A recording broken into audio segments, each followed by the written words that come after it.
నమస్తే ఫ్రెండ్స్, నేను మీ కుమార్. మీరు చూస్తున్నారు పబ్లిక్ పల్స్ ఛానల్. ఈరోజు మనం మాట్లాడుకోబోయే టాపిక్ వచ్చేసి నారావారి సారా.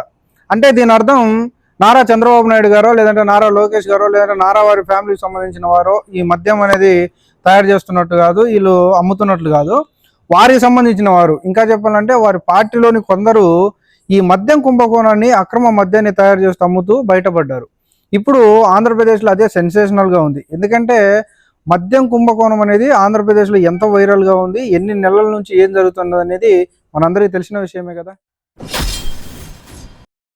మనందరికీ తెలుసు, మొన్న 2024 ఎలక్షన్లో కూటమి గవర్నమెంట్ గెలిచిన తర్వాత ఓడిపోయినటువంటి మా పాత గవర్నమెంట్ ఏదైతే వైసీపీ గవర్నమెంట్ ఉందో ఆ గవర్నమెంట్లో మద్యం కుంభకోణం జరిగిందని, అక్రమంగా మద్యాన్ని తయారు చేసి దాని ద్వారా అక్రమంగా డబ్బులు సంపాదించి దాని ద్వారా అప్పుడు ఉన్నటువంటి నాయకులు, లేదంటే అప్పుడు ఉన్నటువంటి మాజీ ముఖ్యమంత్రి అయినటువంటి వైఎస్ జగన్మోహన్ రెడ్డికి ఈ మద్యం కుంభకోణంలో డబ్బులు అందాయని ఈ కూటమి గవర్నమెంట్ చెప్పుకుంటూ వచ్చింది.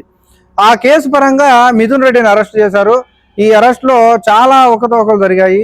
ఈ అరెస్టు విషయంలో కొన్ని లక్షల కోట్లు అక్రమం జరిగిందని, కొన్ని లక్షల కోట్లు వైసీపీ గవర్నమెంట్లోని కొందరు సంపాదించుకున్నారని, జగన్కు ముడుపులు అందాయని ఇలా మాట్లాడుకున్న విషయం ప్రజలందరికీ తెలిసిందే. అయితే మిథున్ రెడ్డిని అరెస్ట్ చేసిన తర్వాత మొదట 300 పేజీలతో ఛార్జ్ షీట్ ఓపెన్ చేసి కోర్టులో హాజరుపరిచారు. ఆ తర్వాత మళ్ళీ 200 పేజీల ఛార్జ్ షీట్ ఓపెన్ చేసి కోర్టులో హాజరుపరిచారు. మొత్తం 500 పేజీలతో లక్షల కోట్ల నష్టం జరిగింది, లక్షల కోట్లు అక్రమంగా సంపాదించుకుంటారని చెప్పిన కేసులో చివరాఖరికి కేవలం 3,500 కోట్ల నష్టం జరిగింది, 3,500 కోట్ల అక్రమ సంపాదన జరిగింది. ఇంత నష్టం మద్యం కుంభకోణంలో జరిగింది. దీని ద్వారా వైసీపీ గవర్నమెంట్ ధనలాభం పొందిందని చెప్పి ఆ కేసును సిబిఐ కోర్టులో వేశారు. కానీ సిట్టు దర్యాప్తు చేసిన తర్వాత చివరాఖరికి ఈ కేసులో మిథున్ రెడ్డి కానీ, లేదంటే మాజీ ముఖ్యమంత్రికి కానీ మద్యం కుంభకోణం జరిగినట్లు, లేదంటే మద్యం కుంభకోణం ద్వారా వీళ్ళు అక్రమంగా సంపాదించినట్లు, వీళ్ళకు ముడుపులు అందినట్టు, జగన్కు డబ్బులు అందినట్లుగా ఎటువంటి సాక్ష్యాలు నిరూపించలేకపోయింది. కోర్టు కూడా అదే రీతిలో వాళ్ళు పేపర్స్ అనేవి సబ్మిట్ చేశారు. ఎటువంటి సాక్ష్యాలు లేవు, వీళ్ళు అన్యాయం చేసినట్టుగా సాక్ష్యాలు లేవని. దాని ద్వారా కోర్టు మిథున్ రెడ్డికి కొన్ని షరతులతో కూడినటువంటి బెయిల్ అనేది ఇచ్చింది. ఇప్పుడు మిథున్ రెడ్డి గారు బయట ఉన్నారు. ఇది ప్రజలందరూ కూడా తెలిసిన విషయమే. ఈ విషయంలో మనం నవ్వాలనో లేదంటే ఏడవాలనో తెలియదు. అంటే మనం ఏం చేసినప్పటికీ, మన మంచి ప్రభుత్వం ఏం చేసినప్పటికీ కూడా ఏమవుతుందంటే అది రివర్స్ మనకే జరుగుతుంది. పాత గవర్నమెంట్ మీద, గతంలో ఉన్నటువంటి వైసీపీ గవర్నమెంట్ మీద బురద చల్లే ప్రయత్నం చేసిన కూటమి ప్రభుత్వం అదే బురదను వాళ్ళకి తెలిసో తెలియకో వాళ్ళ మీదనే చల్లుకున్న సంఘటన ఇప్పుడు జరిగింది. మద్యం కుంభకోణం జరిగినది, కొన్ని లక్షల కోట్లు వైసీపీ గవర్నమెంట్ ధనలాభం పొందినది, జగన్కు డబ్బులు అందాయి. మిథున్ రెడ్డి తరపు వాళ్ళు వీళ్ళందరూ కూడా దానికి పన్నాగాలు పన్నారు. 19 కంపెనీలు దీనిలో ఇన్వాల్వ్ అయి ఉన్నాయి. 29 మంది దీనికి ముఖ్య కారకులుగా ఉన్నారు. ఇటువంటి కారణాలన్నీ చెప్పి లాస్ట్కు ఏసీబీ కోర్టు ద్వారా ఓడిపోయినటువంటి టీడీపీ గవర్నమెంట్ అదే బురదను ఇప్పుడు వీళ్ళ మీద చల్లుకున్నారు. ఎందుకు చల్లుకున్నారు, ఏమైంది అనే విషయానికి వస్తే, అన్నమయ్య జిల్లా మొలకల చెరువులో ₹1 విలువ గల మద్యం కుంభకోణం, అక్రమ మద్యాన్ని తయారు చేస్తూ పోలీసులకు పట్టుబడ్డారు. ఈ పోలీసులకు పట్టుబడిన ఘనత, కర్త, కర్మ, క్రియ ఎవరంటే మన టీడీపీ నాయకులే, మన మంచి ప్రభుత్వంలోని నాయకులే. ఇంత దౌర్భాగ్యం ఎక్కడన్నా ఉంటుందా? మిథున్ రెడ్డిని అరెస్ట్ చేశారు, కానీ దానికి ఎటువంటి సాక్ష్యాలు లేవు. ఏసీబీ కోర్టులో ఈ సిట్టు నిర్వహణ తెలిపింది. సిట్టు దర్యాప్తు చేసిన తర్వాత ఒక పేపర్ అనేది వాళ్ళకి సబ్మిట్ చేసింది, బెయిల్ మీద బయటకు వచ్చారు. కానీ ఇక్కడ టీడీపీ వాళ్ళు చేసినటువంటి అక్రమాలు, టీడీపీ వాళ్ళు చేసినటువంటి మద్యం కుంభకోణం అనేది ₹1 విలువ గల మద్యాన్ని డైరెక్ట్గా పట్టుకొని అరెస్ట్ చేయడం జరిగింది. అంటే ఇది ఎట్టుందంటే కర్మ ఎవరిని వదలదు. మనం ఒకరి మీద బురద చల్లే ప్రయత్నం చేస్తే అది రివర్స్లో మనకే పడుతుంది. ఇప్పుడు అదే జరిగింది.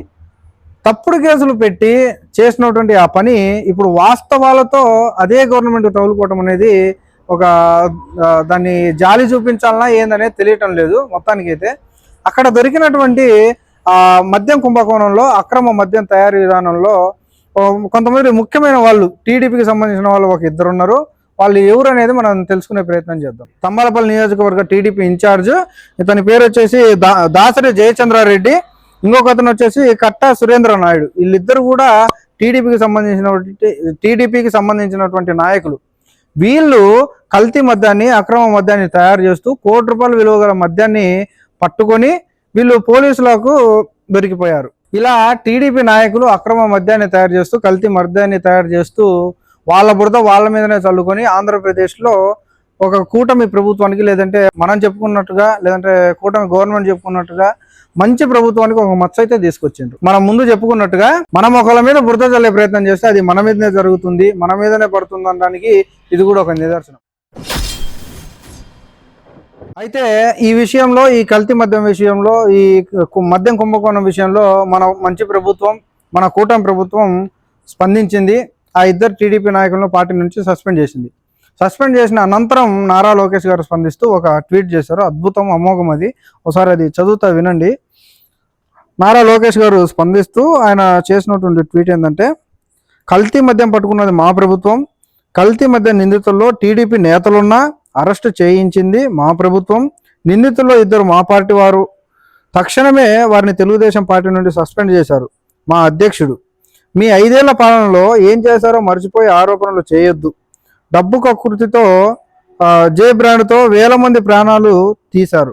అంటే వీళ్ళ పార్టీ వాళ్ళు ఉంటే, వాళ్ళ పార్టీ నాయకుడు లేదంటే వాళ్ళ పార్టీ అధ్యక్షుడు నారా చంద్రబాబు నాయుడు గారు వాళ్ళను సస్పెండ్ చేశారని, గత ప్రభుత్వంలో మీరు చేసినటువంటి అక్రమాలు తెలియకుండా మమ్మల్ని ఇప్పుడు విమర్శించొద్దని, ప్రశ్నించొద్దని అంటున్నారు.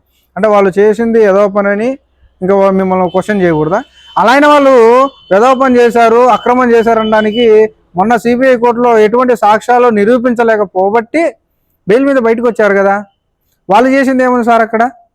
ఇప్పుడు నారా లోకేష్ గారు మీరు అన్నట్లుగా గత ప్రభుత్వంలో వాళ్ళు ఏదైనా చేసి ఉంటే మరి మొన్న మీరు సాక్ష్యాలు ఎందుకు సబ్మిట్ చేయలేకపోయారు?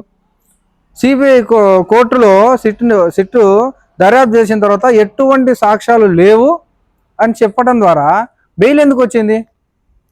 వాళ్ళు ఏదన్నా పొడిచింటే, వాళ్ళు ఏదన్నా అక్రమం చేసింటే నిరూపించాలి కదా. ఇలా కాపాడుకునే మాటలు, లేదంటే సర్ది చెప్పుకునేటువంటి మాటలు, మనల్ని మనం తప్పించుకునేటువంటి మాటలు వద్దు లోకేష్ గారు. ప్రజలందరూ చూస్తున్నారు ఏం జరుగుతుంది ఏందనేది. దీని తర్వాత కూడా ఇంకా కొంచెం ఉంది సార్ చేసినటువంటి ట్వీట్ అనేది. సరే, అందులో ఉపయోగపడేది ఏం లేకపోయినప్పటికీ మొత్తం మీద ఏంటంటే, మద్యం కుంభకోణంలో గత ప్రభుత్వం చేసిందనేది ఆరోపణలు. అంటే వాళ్ళు చేసినరా చేయలేదనేది పక్కన పెట్టండి. ఎందుకంటే సాక్ష్యాలు నిరూపించలేదు, సాక్ష్యాలతో కోర్టు ముందు వాళ్ళని నిలబెట్టలేదు, బెయిల్ మీద బయట ఉన్నారు. సాక్ష్యాలు లేవు కాబట్టి దాన్ని నమ్మటానికి లేదు. జరిగి ఉండొచ్చు, జరగకపోయి ఉండొచ్చు. కానీ ఇప్పుడు కూటమి గవర్నమెంట్లో స్వయాన కూటమి నాయకులే కల్తీ మద్యాన్ని తయారు చేస్తూ దొరకటం అనేది దారుణమైంది. మనం మంచి ప్రభుత్వం అని చెప్పుకుంటాం, మన ప్రభుత్వంలో ఎటువంటి అక్రమాలు జరగవని చెప్పుకుంటాం. పాత గవర్నమెంట్ మీద కల్తీ మద్యం జరిగింది, మద్యం కుంభకోణం జరిగింది, లక్షల కోట్లు అని చెప్తాం, చివరాఖరకు 3,500 కోట్లు అని చెప్తాం. దానికి కూడా సాక్ష్యాలు హాజరుపరచాం. దరిద్రం ఏంటంటే అదే పని మన వాళ్ళు చేసి బయట కూడా పడరు, పోలీసులకు కూడా చెక్కిండ్రు. కాబట్టి కూటమి ప్రభుత్వం అనేది ఒక ఆరోపణలు చేసేటప్పుడు మనం చూసుకోవాలి, మన నాయకులు మనం చూసుకోవాలి. ఈ మొత్తం తతంగంలో ఒక విషయంలో కూటమి గవర్నమెంట్ మెచ్చుకోవచ్చు, వాళ్ళను పార్టీ నుంచి సస్పెండ్ చేసిండ్రు. కానీ ఇక్కడ చిన్న అసంతృప్తి కూడా ఉంది. ఎలాగైతే మిథున్ రెడ్డి గారిని అరెస్టు చేసి కోర్టు ముందు హాజరుపరిచి దాదాపు 500 పేజీలతో ఛార్జ్ షీట్ చేసి 71 రోజులు లోపల జైల్లో చేశారో, మరి కూటమి నాయకులను కూడా అదే విధంగా జైల్లో పడేయాలి కదా. పార్టీ నుంచి సస్పెండ్ చేయటం వేరే విషయం. ఇప్పుడు అది కూడా రాజకీయ స్వలాభమనే చెప్పుకోవచ్చు. ఎందుకంటే వాళ్ళు పార్టీలు ఉంటే పార్టీకి చెడ్డ పేరు వస్తుందని సస్పెండ్ చేసి ఉండొచ్చు. మిథున్ రెడ్డిని ఎలాగైతే అరెస్ట్ చేశారో, కనీసం మిథున్ రెడ్డి దగ్గర అతడు మద్యం కుంభకోణం చేశాడని సాక్ష్యాలు లేవు, కానీ 71 రోజులు జైల్లో పెట్టారు. వీళ్ళు స్వయాన ₹1 కల్తీ మద్యం తయారు చేస్తూ దొరికితే వీళ్ళని లోపలేయకుండా పార్టీ నుంచి సస్పెండ్ చేసి తప్పించుకున్నారు. వీళ్ళని తప్పించే ప్రయత్నం చేసిండ్రు.